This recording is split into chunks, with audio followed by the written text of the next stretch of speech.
All right, hello once again. This is Jeff Scott of Rankin Technical College, and I've been giving you some kind of pre-presentations before we start going through the PowerPoints for the 7th edition of Web Development Design Foundations with HTML5 by Terry Felt Morris. In the first presentation, I gave kind of a history, a little chronology of HTML5. In the second presentation, we looked at some of the tags that weren't discussed in the first presentation. In this presentation, which will be very short,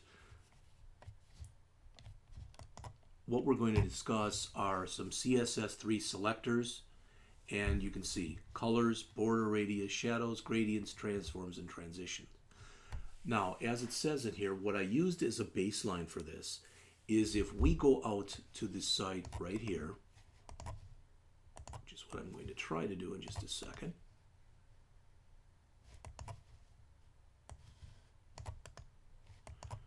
So, all right, let's try doing it like this then.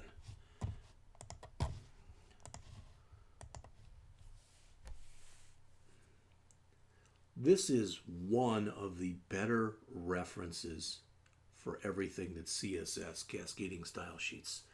And again, if you go out there, notice it's a CSS reference, and you can click on any of these words. All right, and there's more in here than what I've gone through, but I've gone through some of the major ones. So I use this as a reference, and they all look like this. So in other words, if you want to talk about the universal selector, you use an asterisk. This is the description of what the asterisk does. All right, and then we start to go into here. That's the only one, but now notice selector type, okay? And here's the pattern, here's the description. But then notice, then we have an example, all right? Then we've got another one, and an example, another one, and an example. So that's what this whole thing is set up for. Rather than me taking the time to read this to you, what I'm going to do is very quickly peruse through this. Now, with some of these examples, they got to be too long, so I explained, for example, that's what a structural pseudo class is. For example, the nth child. And then you come out here, and it actually takes you to that Mozilla page, and it shows you an example, including a complete coded example. This is much better than anything I'd be able to give you. All right. So as again we peruse our way through here, all the different CSS pseudo classes. Pseudo meaning false. All right. First of, last of, only child, next, prev, empty, etc. That's all this is it's a huge list of these that I went through and I compiled myself a couple years ago. Now, you're not going to believe me with 90 some slides here. I think there's 97 or something like that slides here. You're not going to memorize this stuff. You're probably not even going to have the time or the patience right now to sit there and start looking through this. But that's what I'm asking you to do, is just to start looking through it. All right? This isn't the kind of thing that you're going to be able to sit down and memorize. But the reason that I provided this is what it does provide is at least a reference that you can go to. Some stuff on colors.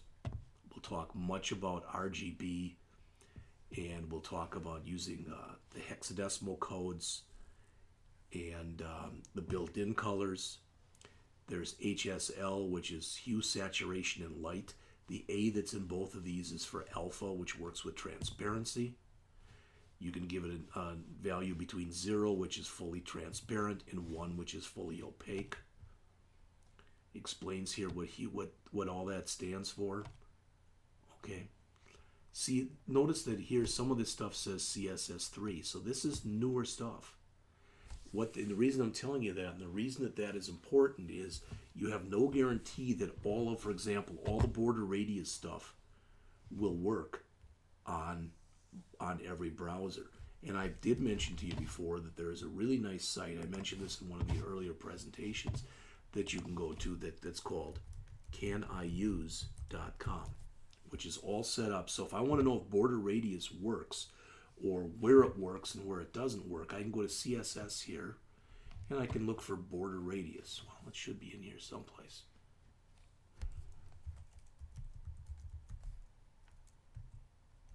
There's border radius. All right. So I look in here and I know that I need at least IE9. All right. And I know I can see that it's pretty much all the earlier versions of, or all the latest versions rather, of Edge, Firefox, Chrome, Safari should support it. All right. But some of the stuff that you look for in here will have a lot of red in it. All right. Just depends on what you look at.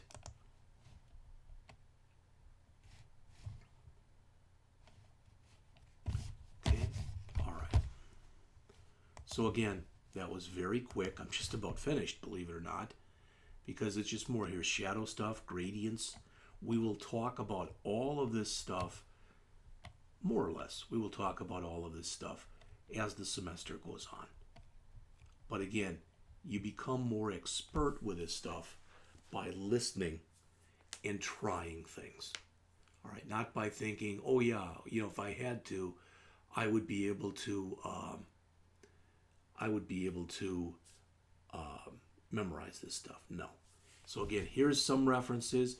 There's the Mozilla Getting Started guide.